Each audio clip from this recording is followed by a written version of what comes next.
One of the most enjoyable of human pursuits is piecing together a puzzle. If it's a murder, why did he do it? A grand theft? How did they do it? A great escape? How did he slip through their fingers? Today, a combination of the above, penned by the great French writer of detective fiction, Maurice Leblanc. Leblanc created a Robin Hood Houdini type of brigand, Arsène Lupin, the very first French rogue whose very first adventure is about to be related here. You mean to say if someone swims across this moat around the chateau, bells would sound the alarm? I'm going to throw a rock in the water and see. André, don't. The Count is exceedingly nervous. He has a fortune in paintings and lives in constant fear they will be stolen. This heavy water should do. Now see what you have done. I have to go inside and explain to the Count it was all a mistake. I may lose my job over this.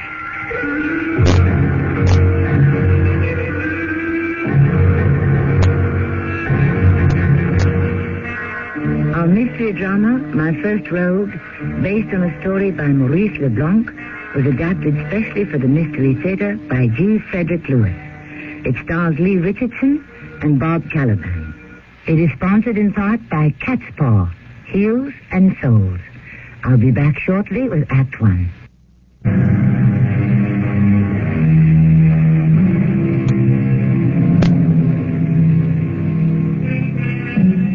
We are in France in the late 1800s.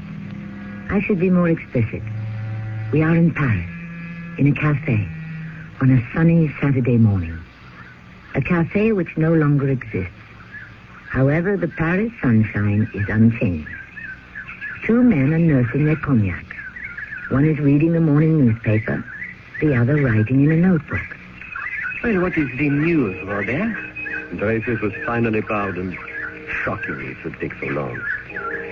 Oh, and listen to this, Maurice. Someone has put the sounds of birds on some kind of a metal plate. You turn it on, and you can hear it again. What earthly use is that? Why would I wish to hear the sound of birds at any special time? I'm sorry I asked you. Why did you? You only get angry when I talk and you are writing. Why don't you write in your room where it is peaceful? It's a choice I don't have anymore. My rent is overdue. Today, the landlord tells me if I don't pay what I owe, he will have me arrested. How much do you owe? I haven't paid my rent since last November. Oh, that's much. I cannot loan you, Maurice. So, for me, it is prison. Who knows? Perhaps there I shall find some ideas to write about.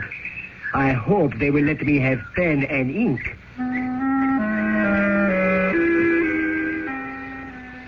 It was in the prison Fontenay that I made the acquaintance with Arsène Lupin. He certainly did not appear as the master thief of the century. I found him a cultured gentleman who, naturally, would seek out the company of another cultured gentleman, myself. Maurice, how old are you? I will be 35 in June, Arsène. I will be 30 in July. I am the most talked about thief in Europe, and now America. You've been to America? A quick business trip. A little matter of a Gilbert Stuart painting of America's first president, George Washington. I know the name. I thought it would hang nicely above my mantelpiece in Paris. But Inspector Ganimard thought otherwise. He came all the way to Boston and surprised me as I was packing. And so he persuaded me to come to prison. But if you end up in prison, how can you enjoy it? Because I am seldom in prison, and then only when I wish to be. You steal also, Maurice. I do? Never. To write about people, you must steal from everyone. But unlike myself, you have not found the right person to steal from. What you are doing is not profitable. I see you in your cell next to mine, your pen in hand, your face gazing at the ceiling, searching for an idea. I'll have pity on you, my friend. I'm about to embark upon an adventurous crime against a man who can very well afford a loss, a considerable loss. In fact, he deserves exactly what I'm about to do to him. Count Crespi, a Frenchman of Italian descent, took advantage of other people's distress, bought cheaply, sold handsomely, bought a chateau and filled it with art treasures. To him, Arsène sent a letter. Bonjour, Marcel. André. Good postman. What do you have from the Count today? Oh, something special. Something special from the Count. Yes, register the letter. You will have to sign for it. Oh, where do I sign? Right here where my finger is. Andre, supposing someone didn't wish to use the drawbridge across the moat to get into the chateau, Then he couldn't get in. supposing he swam across the water, what would happen to him? Before he even got to the wall, electric bells would go off. And we are all supposed to run and fetch the police right away. The slightest disturbance in the water sets off a switch. You don't say. A ripple in the water, and the bell goes off. I'm going to try it with this stone. No, Andre, don't. Why not? This heavy one should do. Now see what you have done. I didn't believe it. Now I will have to go inside and explain to the Count it was all a mistake. I may lose my job over this. The postman accidentally dropped a rock into the moat. Marcel, what are you telling me? His foot, Count Crespi, his foot accidentally dislodged the stone and it fell in. What do you have in your hand? Oh, a registered letter, Count. For me? I don't wish to see it. I didn't sign for it myself, so I don't know you have it. I don't like registered letters. Well, shall I open it and read it to you, sir? That's a good idea. Go ahead, Marcel. Read it. For Count Crespi, cher Monsieur, le Comte, I have come to admire greatly the Rubens and Watteaus in your gallery.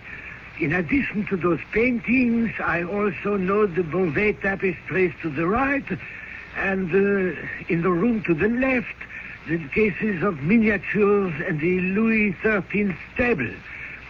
These objects can readily be turned into cash. Therefore, I ask you have them properly packed and sent to my name, care of Le Garde de Batignolles. You have 1 week. If not received, I shall see to their removal on the night of Wednesday the 27th. Believe me to be yours very truly, Arsène Lupin. A P.S. Don't send me the larger of the two Watteaus. It's a copy. The original was burned by Barras during the Revolution. And don't send the Louis XVI Chatelaine, the authenticity of which is exceedingly doubtful. That's all he says, sir. The nerves. Did you ever hear anything like that? He seems very sure of himself. I cannot understand how he has such precise knowledge of the rooms in the chateau where the paintings are hung. Who told him? I never permit anyone in here. I read that Arsène Lupin is in jail. So did I. He was arrested in America by Chief Inspector Gallimard. Marcel, take pen to paper. I wish you to write a letter to the public prosecutor at Rouen.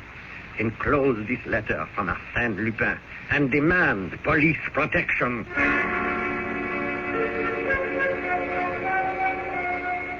Count Crespi, I came myself from Rouen.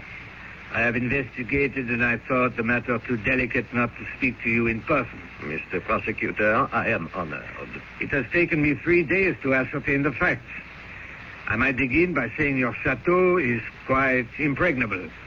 I had to call to the gatekeeper, identify myself, and the drawbridge was lowered over the moat, and your secretary came out to meet me and took me through 4 heavily barred and locked doors. You are right. Why I suddenly became so concerned, I do not know. No one, not even Arsène Lupin, could get in here. I know the gentleman. Lupin? A gentleman? Yes. He's a gentleman thief. We became acquainted during the theft of the Mona Lisa, which finally the government had to ransom. Steal the Mona Lisa? Sacrilege. They should have locked up Arsène Lupin in the Bastille and thrown away the key. Ah, but nothing was ever proved. As for this matter, Count, I am informed Arsène Lupin is now safely under lock and key. His every move is watched. Inspector Gallimard has given strict instructions. Lupin is not allowed even to write. Therefore, one must conclude this letter to you is a fake. Whoever has written it is not Arsène Lupin. Are you the postman? Yes? Are you the postman who delivers mail here? Yes, I am, sir. And who might you be? I am Count Crespi. Count? I have never had the pleasure. I am generally met at the drawbridge by Marcel, your secretary. This morning I put on my old clothes and decided to walk around the property.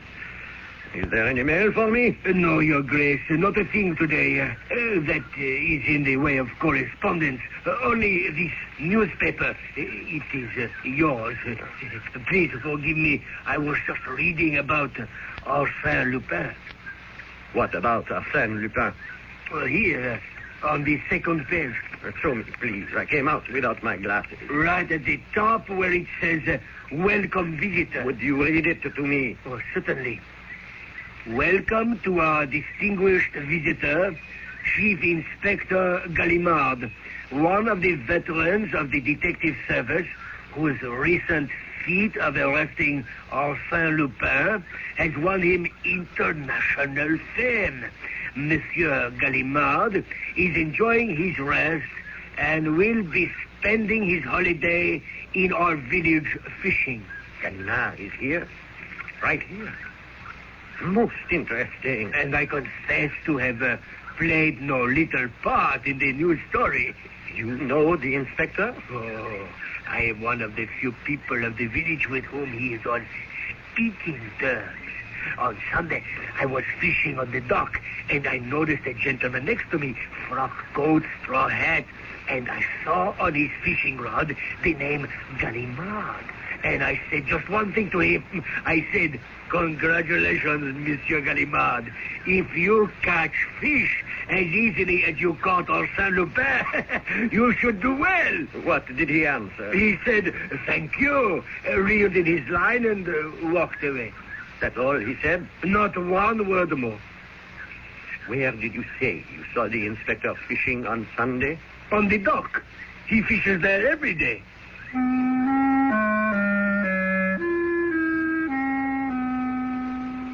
That, in effect, is how Arsène Lupin's latest escapade was revealed to me. The following day, my old friend Robert, the salesman at Beaumarchais, came to see me. Robert, nice of you to visit me in jail. Maurice, I've decided to bail you out of prison. Thank you very much, but, no. What? I am at the beginning of a fascinating story of a man. Who is it? My first rogue. And if I leave the prison, I shall never know what happens to him. Let me say 2 words to you, and then you'll understand. Arsène Lupin.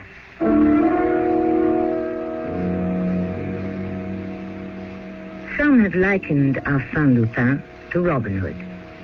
Others, less charitable, accuse him of robbing Peter to pay Paul, which I'd like to observe was first said in 1560. Then, the estates of St. Peter's Cathedral were appropriated to repair the Cathedral of St. Paul. That's how these catchphrasings begin, but not how they end. More on that when I return shortly with that.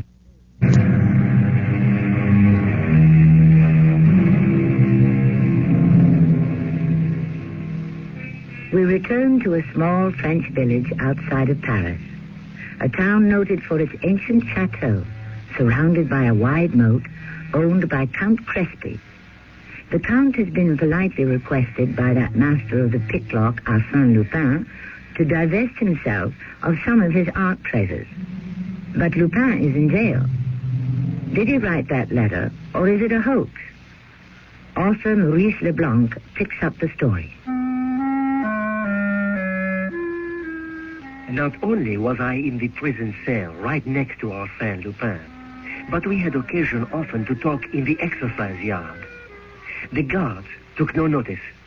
Lupin was a favorite prisoner. Stealing was essentially a game to him, and I remember him laughing and saying, "I am sure I have thrown that miserable millionaire Count into quite a frenzy," which he had. Marcel, where are you? Count, I'm terribly sorry, but I did not hear you at first. I hope you hadn't been calling me long. I was just supervising the locksmith putting a new lock at the servants' entrance. He is gone, has he? Oh, yes. I made sure he left and locked up. I don't want anyone on the premises, understand? Yes, I do, Count. Why did you call? Did you know Gallimard is here? He is? The inspector who arrested? Oh, he's here, is he? In the chateau? No, you fool. In the village. I got the news from the postman. It's in the local paper. I shall go find him and talk to him. The inspector. Imagine that. Right in our own backyard, so to speak. Inspector Gallimard? You know me? We have met. No, sir. I have not been that fortunate. I am sorry if I disturb your fishing. I'm surprised you recognize me. I generally keep out of the public eye. Your fishing rod, sir. It has your name on the brass plate. Very observant. Inspector, my name is Count Crespi. I own the chateau 1 kilometer from town. It's an old chateau, a moat around it. I am very well protected. Do you have need for a moat? It came with a moat. I see. I have a very fine collection of paintings, objets d'art, miniatures, and almost a week ago, I received a letter.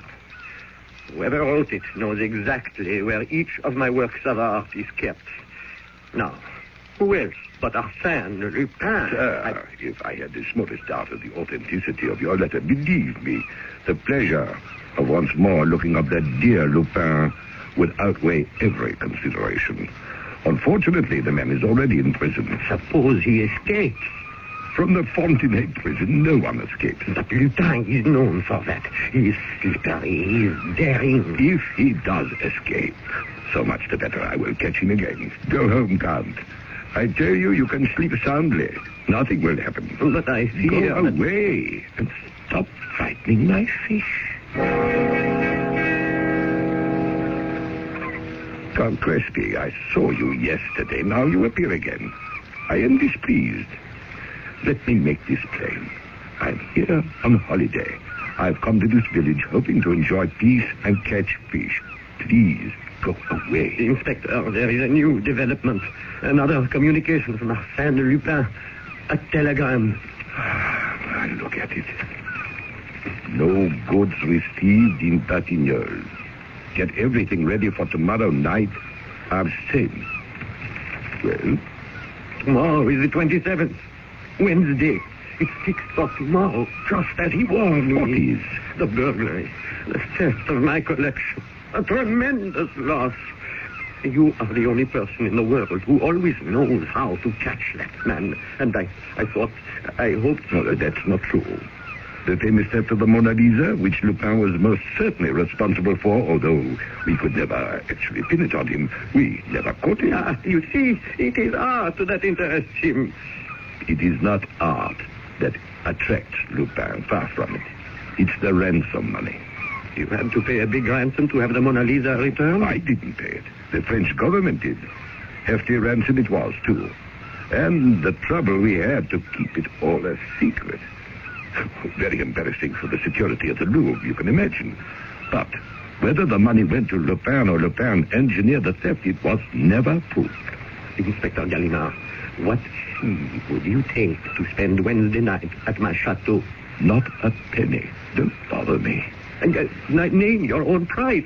I'm a rich man, a very rich man. I am here on vacation. I really have no right to take care of a case. No one shall know. A matter between you and me. Would 10,000 francs be enough? Just one night, Wednesday. Oh, very well. But it's only fair to tell you are throwing your money away. I don't mind. In that case, I agree. Besides, one can never be absolutely sure of Lupin. He's bound to have a whole gang working with him. Yes, I've heard that. That letter and this telegram are a case in point. Here is a man in one of our most secure prisons who is being watched every hour, held incommunicado, and yet able to send them to whomsoever he pleases. Incroyable. Now, you had better leave me. We must not be seen together. Who knows who in this village is not in the pay of Lupin? Tomorrow evening, the chateau, 9 o'clock. On the evening of the 27th, the Count dismissed his servants and his secretary and sent them off to their wing of the chateau to retire. As soon as he was alone, he let down the drawbridge, unlocked all 4 of the bolted doors, and waited. Promptly at 9, Inspector Gallimard and 2 other burly gentlemen arrived. Count Crespi, my 2 assistants, Detective Poignard and Detective Calembert. Oh, good, yes. Good, enchanté. These gentlemen and I have worked together on many a case. Poignard, I'd like you to examine the walls for any unusual openings. And Calembert, I rely on you to look behind all the paintings and tapestries for any hidden doors, and to see to it that all windows are bolted shut when we settle down to await the arrival of the ingenious Monsieur Lupin. Yes, Inspector, as you wish. Good. Lead the way, Count. I've decided the best place for both of you to be on guard is inside the gallery itself. The Count and I will take up our post on the other side of the courtyard, for I doubt very much an attempt will be made through the front. So, we shall keep watch at the back. Count, the central gallery can only be reached through one door. Just one door. That's correct, Inspector. This is the gallery. I keep it locked. It has just this one door, right? Absolutely. May I have the keys, please? Poignard, Calembert, after you have made your examination of the walls and windows, etc., etc., the Count tells me there are plenty of chairs and benches so you can both make yourselves comfortable. Not too comfortable, mind you. Eyes and ears alert. Gentlemen, in you go. There are oil lamps on the table. I shall now lock you in, and we shall greet one another in the morning. See you then, Inspector. Now, Count, to our post.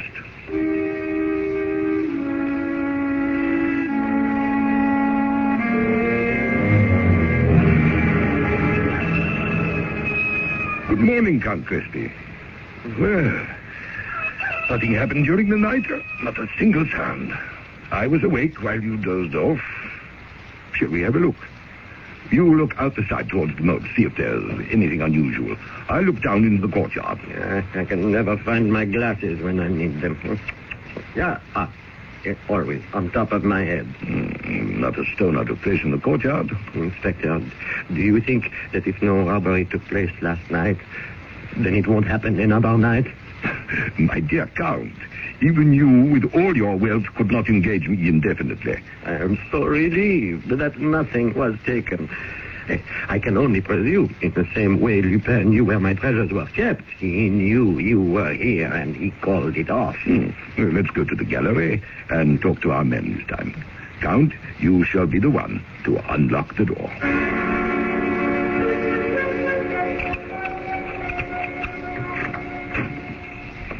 Poignard! Calembert! Look at them both fast asleep. Look. The walls are bare. The 2 Rubens are gone. What 2? Where are the tapestries? Oh, no, both of them gone. All the miniatures in the glass cases. Nothing is left. Not one little miniature. My Louis says sconces.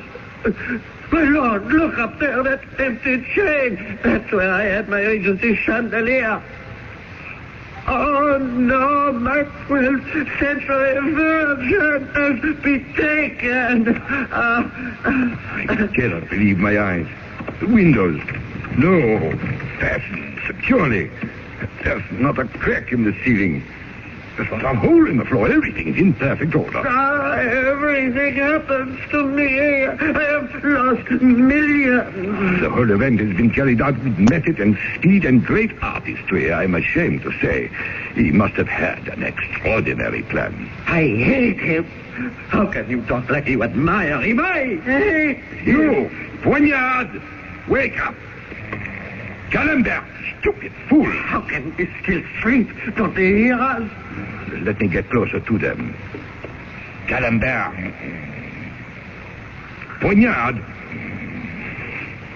His breath smells as if he's been drugged. They've both been drugged. By whom? By whom? By him, of course, or by his gang acting under his instructions. It's a trick of his. Can't remember. At the Louvre, when the Mona Lisa was stolen, the two security guards on the floor were also drugged. That's it, then. It was definitely Arsène Lupin. It's hopeless. I shall never see my treasures again. My dear Count, you must immediately make a list of what is missing and report it. But what is the use? You might as well try. The law has its resources. What you are saying is I might as well give up hope of ever recovering my pictures. He has stolen the pearls of my collection. Inspector, I would give a fortune to get them back. If you feel there is nothing the law can do to him, then let him name his price. Now, that is a reasonable idea. Do you mean it? Every word. Every single word. Yes, I mean it. Why do you ask? I have an idea. We'll discuss it in due time. Only, Count, not a word about my involvement to a soul. If you wish to succeed. I understand. You will be using underworld contacts, informers, and so forth. I swear to you, I shall catch him. As I look at this unfolding account of a miraculous theft by that Gallic gangster Arsène Lupin, I realize what Lupin has achieved by attacking the chateau as one would a fortress in wartime. Planning, logistics, and a shrewd knowledge of the opponent. A masterstroke by a Napoleon of crime. One of Sherlock Holmes's favorite phrases to describe his enemy Moriarty. I shall return shortly with Act 3. In a cell in Fontenay Prison. Author Maurice Leblanc continues. As Lupin's cell neighbor, I am sworn to secrecy as to what actually took place at Count Crespi's chateau. Today, a visitor appeared. Someone who knew Lupin. Victor, the public prosecutor from Rouen.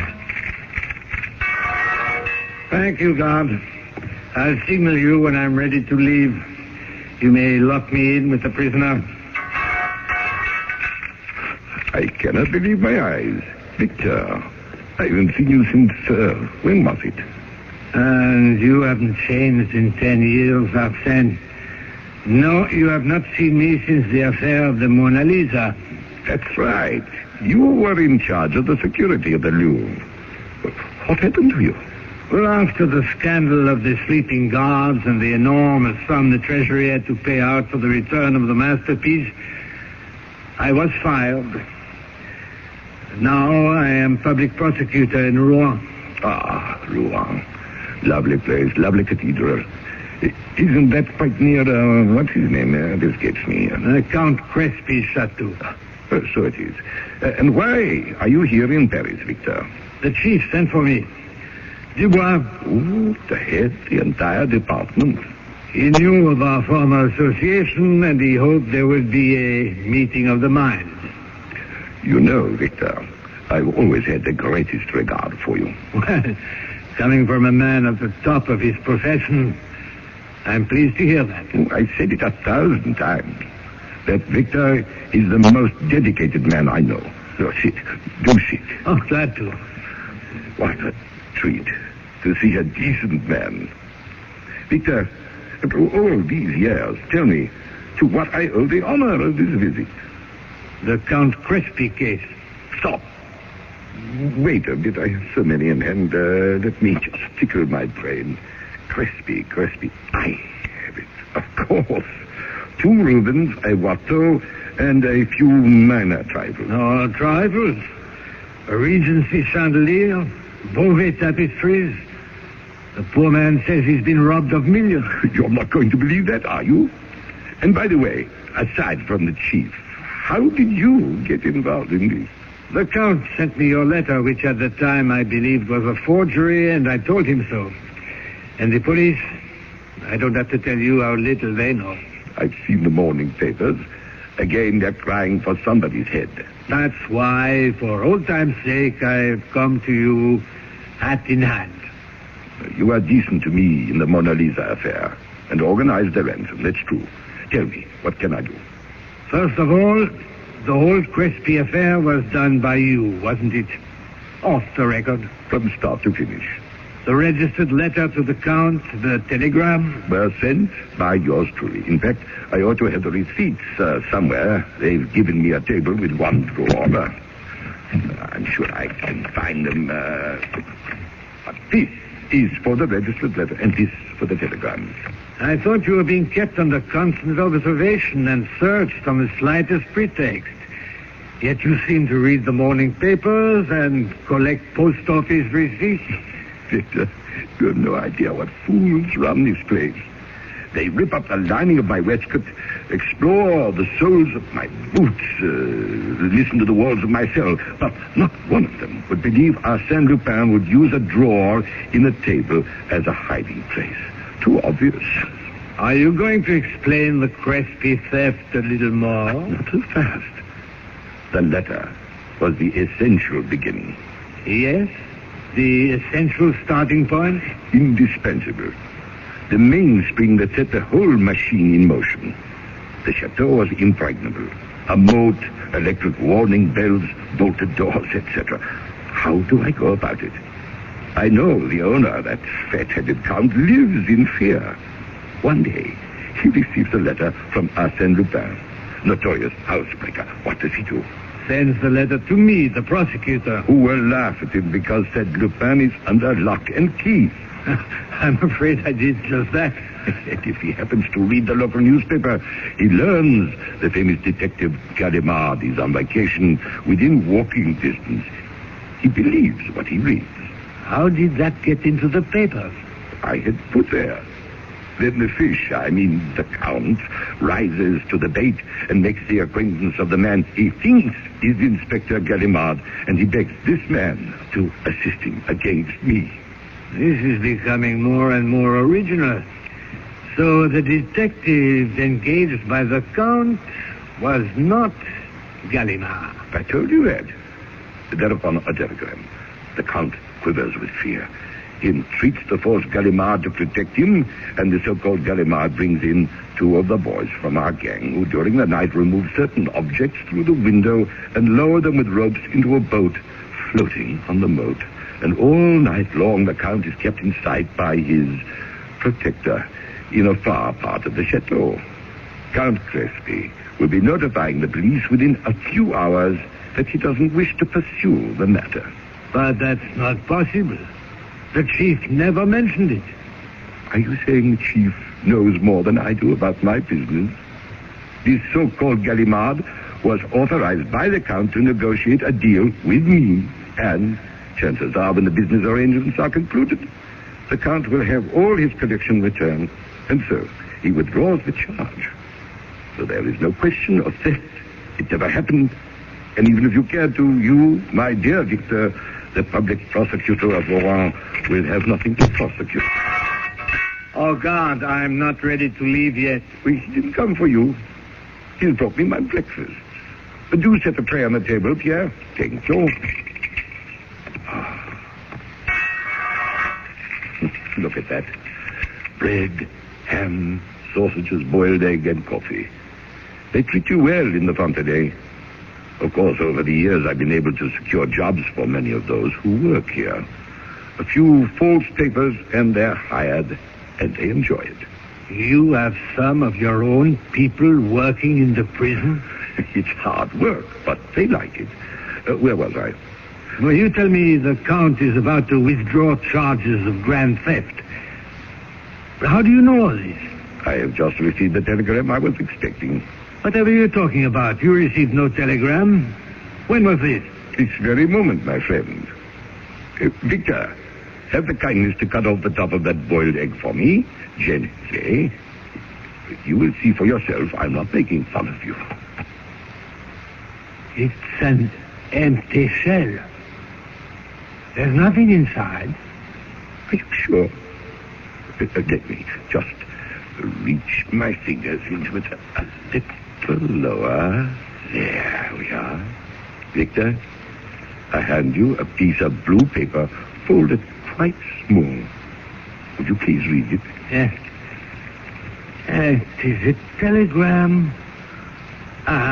Arrangement settled. 100,000 paid over.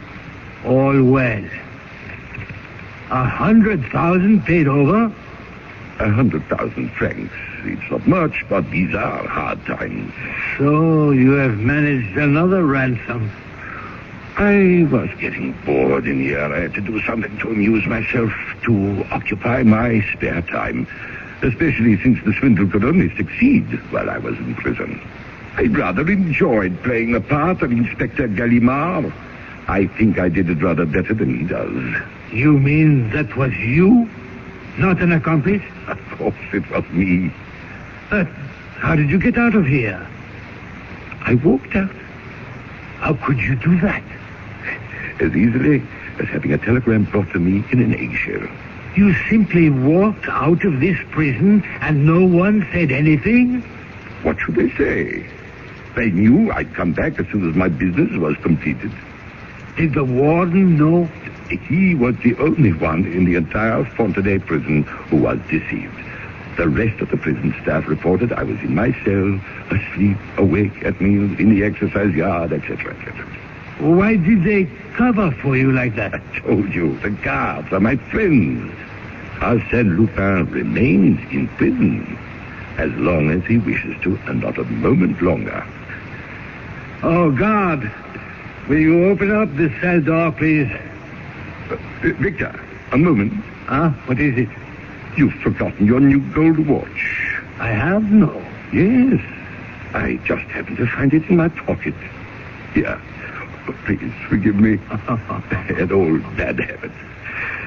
They've taken mine, but that's no reason why I should rob you of yours. Especially since I have a watch here which keeps perfect time. Did I show it to you?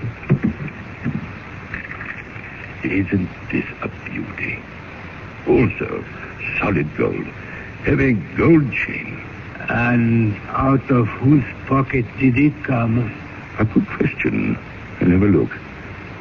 J.G. The initial J.G. on the case. Now, who on earth does that stand for? Of course, I remember. Jean Gallimard. The real Gallimard, who arrested me in Boston. Not many people know his first name is Jean. You ask me how I know all this. These extraordinary machinations of one Arsène Lupin. How could I not? I occupied the cell next to his. The day before he skipped out of prison for good, I had to delicately put to him that I'd been spying on him, and that he so inspired me, I hoped to write a series of Arsène Lupin books, and would he give me his permission to do it? And he said, My dear Maurice, of course you can. I like the name you have chosen to call me. Arsène Lupin. It looks sinful and wolfish. Since it is a name you made up and not my real name, why not?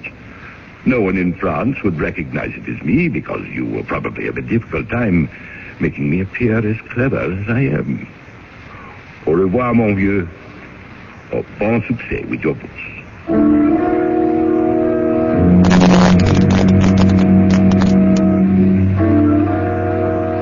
Leblanc's creation, Arsène Lupin, from the moment it was first published, took France and the continent by storm, then crossed the oceans, and the English and Americans took the light-fingered gentleman housebreaker to their hearts. In a way, we can sympathize with a man like that who can bring crime, culture, and cleverness to our imagination. Vicariously, we can steal with him without any of the dangers. I shall return shortly. Everybody calls them age spots.